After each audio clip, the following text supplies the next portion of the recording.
Ready for a deep dive into how different cultures honor their ancestors. Today, we're going across the globe, comparing Taiwan's Tomb Sweeping Day and Mexico's Day of the Dead.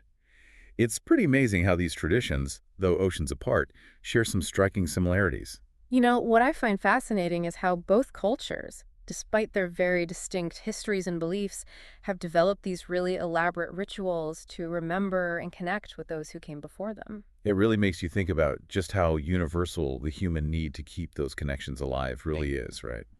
So let's get into it. Both traditions involve visiting grave sites, but what exactly are people doing during those visits? Okay, so in Taiwan, Tomb Sweeping Day, also known as Qingming Festival, is all about cleaning and tending to the tombs. Oh, okay. So picture families gathering to sweep away debris, wash the tombstones, and make repairs. I see. It's a very hands-on, active way of showing respect. It's like giving your ancestors' home a good spring cleaning. Mm-hmm.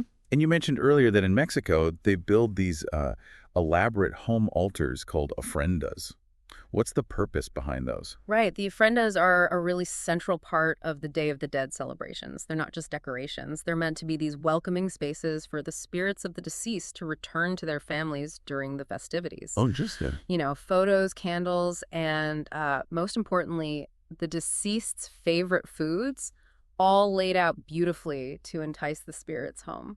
It's like setting the table for a family reunion, but with some extra special guests. Now, let's talk about the offerings people bring to these gatherings. I'm curious about the differences there. Yeah, sure. In Taiwan, the offerings on Tomb Sweeping Day are very practical. Right. You'll see families bringing fruit, cooked food, flowers, and incense. And traditionally, they would even burn joss paper, which is spirit money, to provide their ancestors with financial support in the afterlife. It's like packing your ancestors a care package for their journey in the afterlife. But I've heard that burning paper replicas of items isn't as common anymore. Is that true? You're right. While the practice of burning joss paper continues, burning those elaborate paper replicas, like houses or cars, is becoming less common due to environmental concerns. That makes sense. Now, how do the offerings in Mexico compare? What are people bringing to the ofrendas? Well, in Mexico, the offerings are a mix of symbolic and sensory elements. Okay. Food plays a big role, with traditional treats like pan de muerto, bread of the dead, and sugar skulls taking center stage. But equally important are the marigold flowers, cempasúchil, scattered everywhere. Their vibrant color and strong scent are believed to guide the spirits back home. So it's not just about providing sustenance. It's about creating a welcoming and sensory-rich environment to entice the spirits back. It's fascinating how the types of offerings reflect each culture's unique beliefs about the afterlife. Yeah, absolutely. In Taiwan, the offerings reflect the belief that the afterlife mirrors the living world where ancestors continue their lives and need practical support. Whereas in Mexico, the emphasis is on welcoming the spirits back for a joyous reunion. This brings up an important question for me. What exactly are those beliefs about the afterlife? How do they differ between the two cultures? Okay, so in Taiwan, the afterlife is seen as a continuation of the material world. Ancestors are believed to continue their lives there, relying on offerings from the living to ensure their comfort and well-being. It's a more somber, practical view, focusing on duty and responsibility towards one's ancestors. So the living have a responsibility to care for their ancestors even after death. That's Yeah. a powerful concept. Yeah. What about the Mexican perspective? How do they envision the afterlife? Well, in Mexico, the afterlife is imagined as this vibrant, joyful realm where spirits eagerly anticipate their annual reunion with loved ones. It's not a place to be feared, but celebrated. Remember the movie Coco? It beautifully captures this idea of a lively, colorful afterlife where music, laughter, and connection reign supreme. And those marigolds, they're not just decoration, right? They're like a spiritual GPS guiding the spirits home. But there's also that poignant belief that forgotten ancestors fade away completely, making remembrance a matter of life and death, literally. Exactly. For Mexicans, remembering and honoring the dead is not just about paying respect, it's about ensuring their continued existence in the afterlife. So you have these two very different perspectives. Right. One focused on providing for ancestors' needs in this continuing afterlife, the other on welcoming them back for a joyous reunion and ensuring they're never forgotten. Right, and those differing beliefs really shape not only the offerings, but the entire atmosphere surrounding each tradition. That's a great point. Let's talk about the mood and atmosphere surrounding these events. What could you tell us about the overall vibe of Tomb Sweeping Day in Taiwan? Well, Tomb Sweeping Day in Taiwan is a very solemn and respectful affair. Families typically dress modestly, observe specific rituals at the grave sites, and maintain a quiet, contemplative mood. It's about dutifully remembering and honoring one's ancestors. Sounds like a very structured and respectful way of paying homage. Now, picturing the Day of the Dead in Mexico, it seems like a totally different vibe. Is that accurate? Absolutely. The Day of the Dead is this vibrant and joyful celebration. Oh, wow. Think colorful decorations, lively music, dancing, storytelling, and even laughter. It's a communal event where families and friends gather to celebrate life and death, remembering their loved ones with warmth and humor. Wow, what a contrast. One is solemn and respectful, the other a vibrant celebration. It's almost like two completely different ways of processing grief and loss.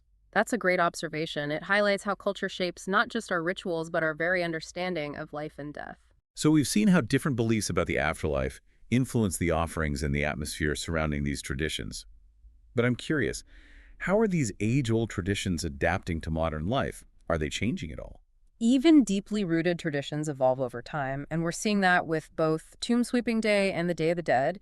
In Taiwan, for example, some families are now turning to online services to send virtual offerings instead of burning physical joss paper. That's interesting. What's driving that shift? It's a combination of factors, really, including growing environmental awareness and the convenience of online platforms, especially for people who might not be able to physically visit the cemetery. It's like tradition meets technology. But I'm curious, does that virtual element change the meaning or significance of the ritual in any way? That's a great question, and one that sparks debate even within Taiwanese society. Some people feel that the physical act of burning joss paper is integral to the tradition, while others see the online adaptation as a way to preserve the core values while being mindful of modern concerns. So there's this tension between honoring tradition and embracing change. Seems like a delicate balance to strike. Now, what about the Day of the Dead in Mexico? What kinds of modern adaptations are we seeing there? The Day of the Dead has experienced a surge in global recognition, thanks in part to movies like Coco. This newfound popularity has led to some interesting developments, with many cities now hosting large-scale public festivals and events to celebrate the occasion. So it's gone from a primarily family-centered tradition to a more public spectacle in some cases. Yes, and that shift raises questions about authenticity and commercialization.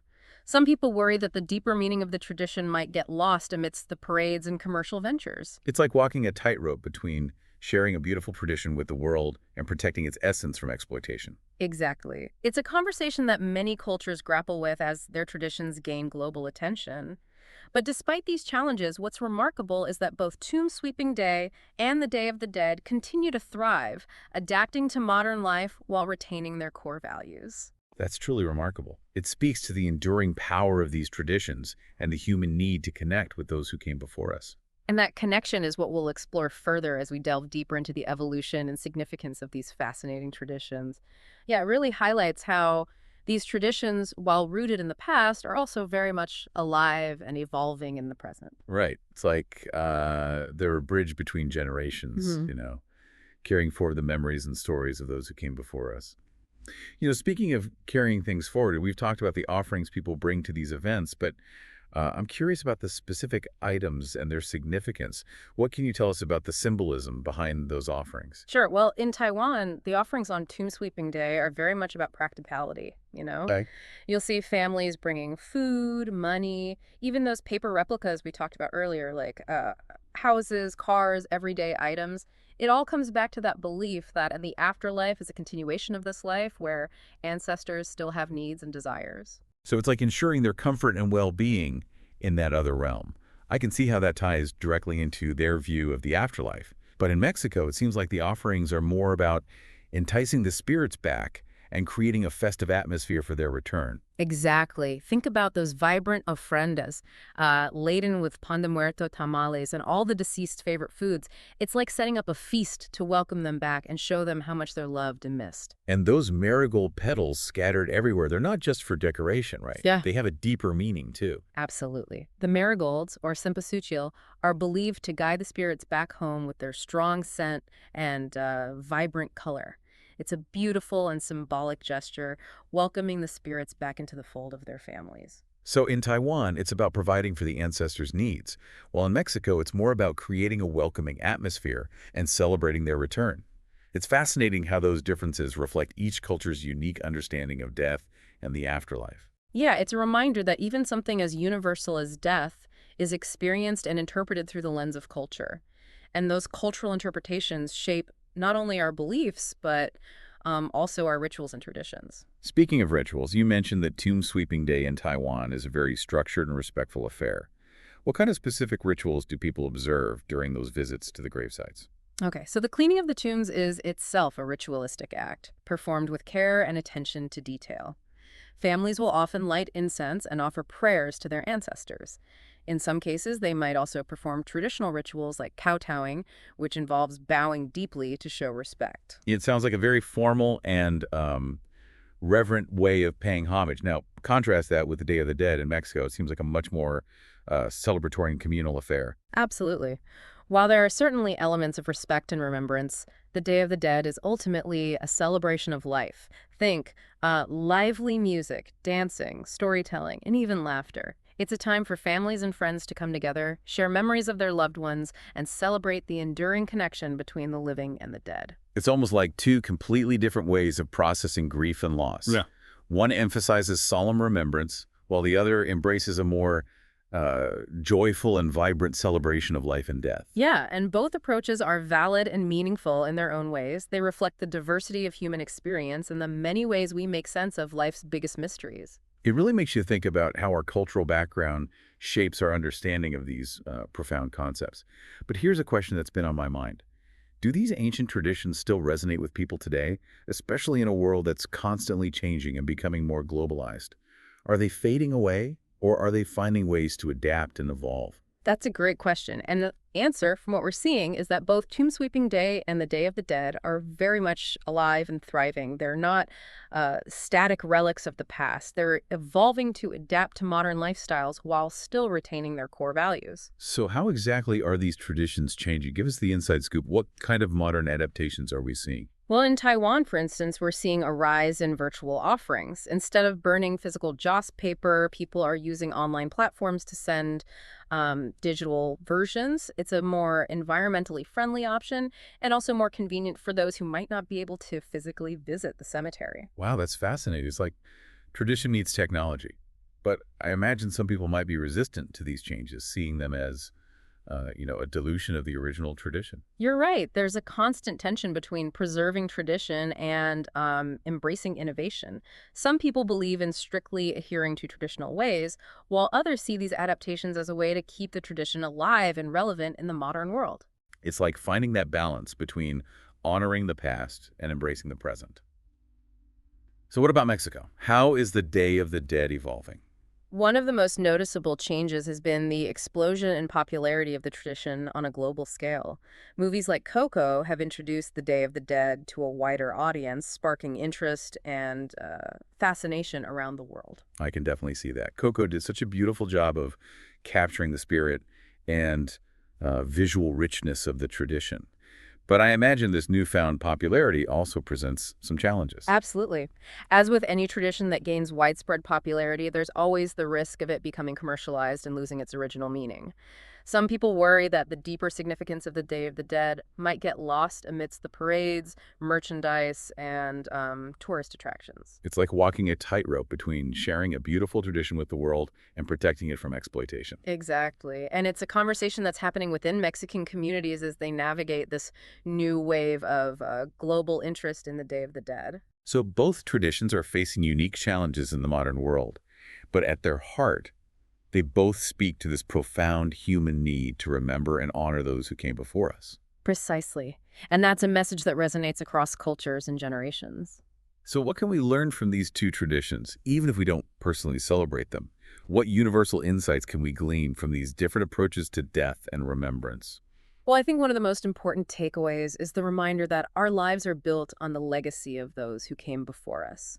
Their stories, their sacrifices, their triumphs, and their failures, they all contribute to who we are today. It's like we're all part of this ongoing story, this tapestry woven together by generations past, present, and future. Exactly. And by honoring our ancestors, by remembering their stories, and by carrying on their traditions in our own way, we're not just keeping their memory alive, we're also um, connecting to something larger than ourselves. It's like we're tapping into this wellspring of wisdom and experience, drawing strength and inspiration from those who paved the way for us. Precisely. And that connection to the past, that sense of belonging to something bigger than ourselves, can be incredibly grounding and empowering, especially in a world that can often feel chaotic and uncertain. I love that. Yeah. So whether we're cleaning tombs in Taiwan, building ofrendas in Mexico, or simply reflecting on the lives of our loved ones who have passed on, we're all participating in this uh, beautiful human tradition of honoring our ancestors and keeping their memory alive. Yeah, it's a powerful reminder that even though we may come from different cultures and backgrounds, we share this fundamental human desire to connect with our past and honor those who came before us. It really is incredible how both these traditions, despite, their more somber subject matter, manage to celebrate life and connection. Yeah, you really hit the nail on the head there. It's like they're acknowledging that death, while a natural part of life, doesn't have to be, shrouded in fear or sorrow. Right, and they both achieve this in such distinct ways. In Mexico, the Day of the Dead is like this huge party welcoming the spirits back with open arms. You've got music, dancing, delicious food. It's a real feast for the senses. Oh, it really is. And it speaks to that deep-rooted belief that the spirits of the deceased are still very much, present and active, eager to reconnect with their loved ones. And then you have Tomb Sweeping Day in Yeah. Taiwan, which, while more subdued and reverent, still really emphasizes that importance of family and togetherness. Absolutely, yeah. Even though the mood is more contemplative and focused on duty and respect, families still come together to share stories, clean the tombs, and enjoy a meal together. It's a beautiful way to honor their ancestors while, strengthening those bonds within the living family. It's like both traditions, in their own unique ways, are reminding us that life and death are intertwined and that those who have passed on are still, very much a part of our lives. Yeah, that's a really powerful insight. So, as we wrap up this deep dive into Tomb Sweeping Day and the Day of the Dead, what's the one, key takeaway you'd like our listener to walk away with? Well, I think the most important takeaway is that there are countless ways to honor our ancestors and to celebrate that enduring connection between the living and the dead. Whether we embrace these specific traditions or find our own unique ways to, remember, the act of honoring those who came before us is a powerful and enriching experience. Beautifully said. It's like we each have our own personal language for expressing grief, remembrance, and connection. And all those expressions are valid and meaningful. Exactly. And I think the key is to find, what resonates with us personally and allows us to connect with our ancestors in a way that feels, authentic and meaningful. Well, to our listeners, as you go about your day, take a moment to reflect on the lives of those who came before you. Their stories, their sacrifices, their love, it all lives on in you. And who knows, maybe you'll even be inspired to explore these fascinating traditions further and find your own way to honor their memory and celebrate the enduring legacy they've left behind. Yeah, it's a journey worth taking and one that can enrich our lives in countless ways.